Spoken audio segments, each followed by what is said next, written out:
Assalamualaikum warahmatullahi wabarakatuh.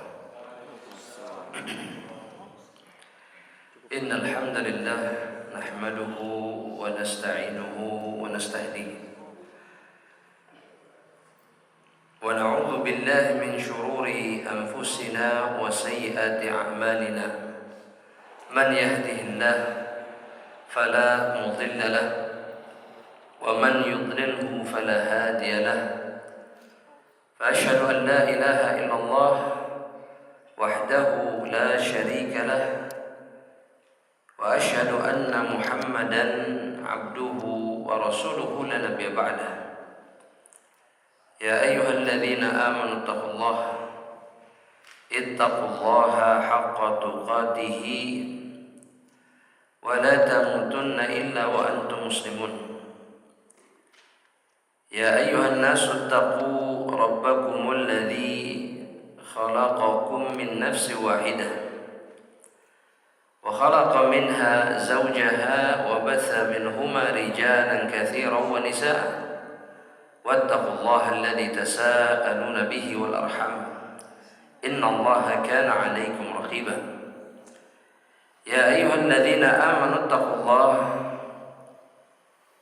وقولوا قولا سديدا يصلح لكم أعمالكم ويغفر لكم ذنوبكم ومن يطع الله ورسوله فقد فاز فوزا عظيما. فأما بعد عباد الله رحمني ورحمكم الله. Kita bersyukur kepada Allah Subhanahu wa ta'ala di waktu maghrib di hari ini kita dipertemukan oleh Allah di rumah Allah di waktu yang dicintai oleh Allah Subhanahu wa ta'ala bersama orang-orang yang beriman kepada Allah. Ini adalah isyarat dari Allah bahwa kita sedang diinginkan kebaikan oleh Allah Subhanahu wa ta'ala. Segala puji bagi Allah yang juga masih memudahkan kita untuk melakukan ketaatan kepada dirinya, bisa beribadah kepada Allah Subhanahu wa ta'ala, dan kemudian memiliki keinginan untuk bisa dirahmati dan kemudian diizinkan masuk ke dalam surga Allah. Kalau bukan karena rahmat Allah dan keinginan untuk masuk ke dalam surga Allah, maka niscaya kita tidak akan pernah kemudian melakukan ibadah apapun kepada Allah Subhanahu wa ta'ala. Bukankah hadirin ingin masuk surga Allah? Ingin? Itu sebabnya kemudian hadirin beribadah kepada Allah Subhanahu wa ta'ala. Dan itu tanda keikhlasan. Menginginkan balasan dari Allah adalah tanda keikhlasan seorang hamba Allah Subhanahu wa ta'ala. Jangan sampai kemudian tertipu oleh tipu daya syaitan ketika mengatakan kalau engkau betul-betul ikhlas maka jangan harapkan apapun dari Allah. Ini tipu daya syaitan. Sedangkan Allah sendiri yang mengharapkan kita, memerintahkan kita untuk meminta balasan kepada dirinya. Dan Allah sendiri yang kemudian menjanjikan kita dengan begitu banyak janji dan balasan jika kita mengikuti apa yang diinginkan sama Allah. Allah mempersiapkan surga, Allah mempersiapkan seluruh kenikmatan di dalamnya. Untuk siapa? Untuk mereka-mereka yang beramal saleh dan mentaati Allah Subhanahu wa ta'ala dan Rasulnya. Dan kemudian di antara penyebab kenapa kita kemudian masih beribadah adalah karena takutnya kita kepada neraka Allah Subhanahu wa ta'ala. Bukan hanya saja ingin masuk surga, tapi juga ingin menghindar dari satu tempat yang sangat mengerikan yang disebut dengan neraka Allah.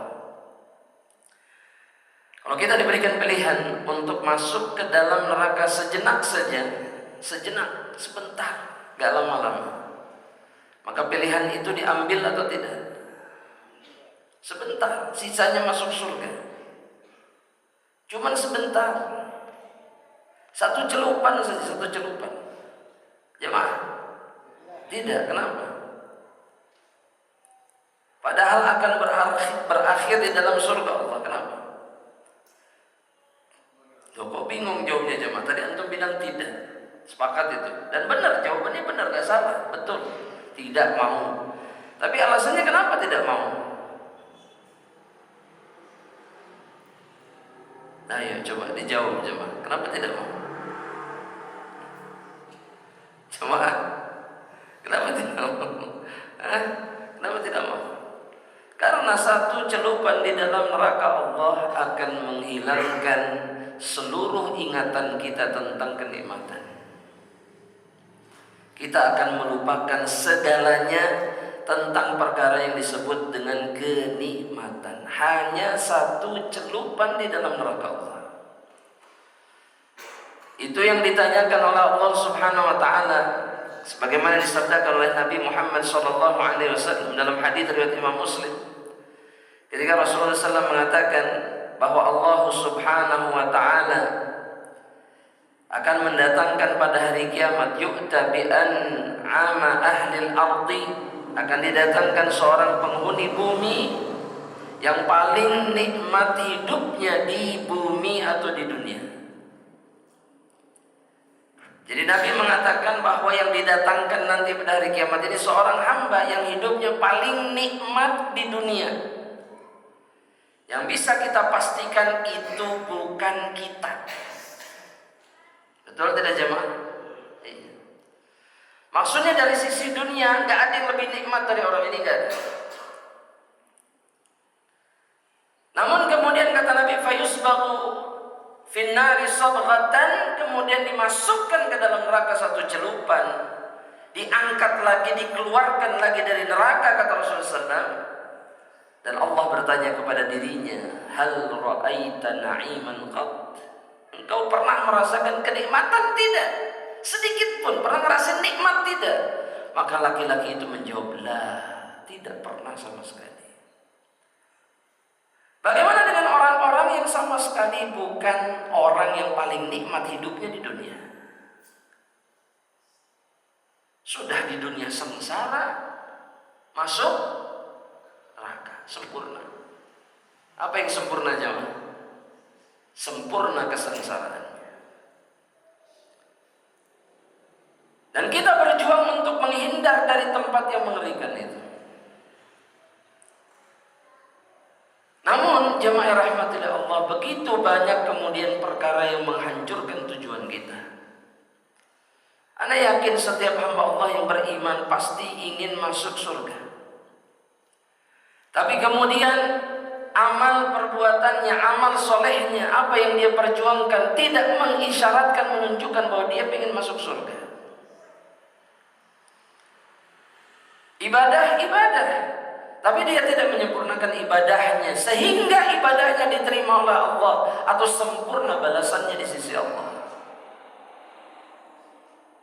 Atau kemudian di samping ibadah yang dia kerjakan, dia kemudian melakukan sebab-sebab yang mengantarkan diri masuk ke dalam neraka Allah, sadar atau tidak sadar.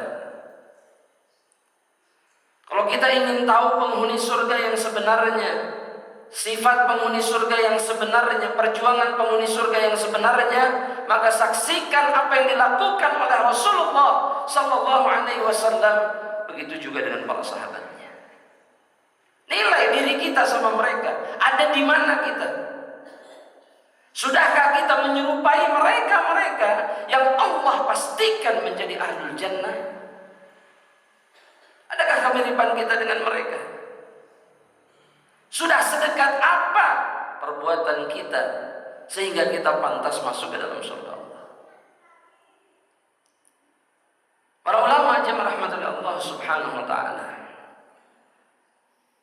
mereka mengatakan bahwa manusia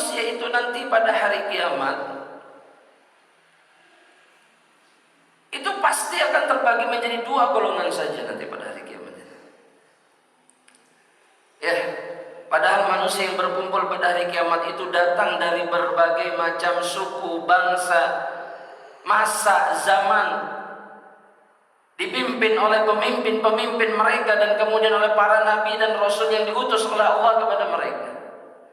Tapi kelak pada hari kiamat hanya ada dua golongan manusia saja sebagaimana yang difirmankan oleh Allah Subhanahu wa taala. Di dalam surat Asy-Syura ayat yang ke-7, Allah Subhanahu wa taala mengatakan, Allah Jalla Jalaluhu mengabarkan kepada kita, fariqun fil jannah wa fariqun fis sa'ir. Bahwa manusia nanti, hamba-hamba Allah nanti pada hari kiamat itu hanya akan menjadi dua golongan. Golongan yang pertama adalah golongan kelompok manusia yang masuk surga, dan golongan yang kedua adalah kelompok manusia yang masuk neraka. Tidak ada lagi. Kalaulah di dunia ini ada jutaan ribuan golongan, maka kelak di akhirat hanya ada dua golongan. Golongan surga, golongan neraka. Tidak ada lagi.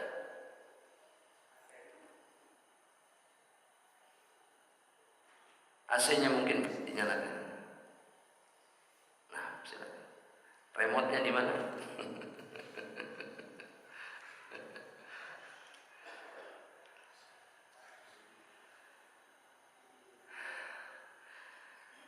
Dalam ayat yang lain, Allah Jalla Jalaluhu kemudian memastikan bahwa yang menjadi golongan penghuni surga merekalah yang terbaik. Allah Subhanahu wa taala mengatakan di dalam surat Al-Hasyr ayat yang ke-20, di mana Allah Subhanahu wa taala mengatakan apa? La yastawi. Oh, ini hafal semua insyaallah. La yastawi. Masya Allah, betul. La yastawi. Ayo jemaah. Antum kalau nyebutin ayatnya nggak ujub kok. Ini nggak ujub, nggak ria, nggak sama sekali nggak. Bahkan berpahala. Ya. Anda ulangi sekali lagi jemaah. La yastawi ashabun nari wa ashabul jannah. Gak sama kata Allah. Gak sama. Mereka yang menjadi penghuni surga atau ashabul jannah. Mereka yang menjadi penghuni neraka, ashabun nar, itu gak sama kata Allah dengan ashabul jannah. Dengan para penghuni surga Allah. Allah Subhanahu wa taala mengatakan ashabul jannati hum la ilaha illallah humul faizun. Kata Allah, penghuni surga merekalah yang menang. Merekalah yang beruntung. Cuman gak semua orang kemudian ingin masuk surga dan jadi yang beruntung. Betul nggak ini jemaah? Jemaah? Betul? Betul tidak? Coba Anda mau tanya sama hadirin sekarang. Siapakah di antara hamba-hamba Allah yang menolak masuk surga? Cirinya seperti apa? Mungkin sebagian dari hadirin mengatakan, maknya nggak pengen masuk surga. Maksudnya, masa iya nggak pengen masuk surga? Betul tidak? Tapi ternyata memang banyak yang nggak mau masuk surga. Dan Nabi sudah mengabarkannya kepada kita. Mengabarkan siapa mereka, apa cirinya. Padahal Nabi memastikan bahwa setiap orang, setiap hamba yang menjadi umatnya di dunia itu pasti masuk surga. Kecuali yang menolak, kata Nabi. Nah, minta hadirin dulu yang menyebutkan. Siapa sih yang menolak? Gimana bisa menolak untuk masuk surga? Bisa.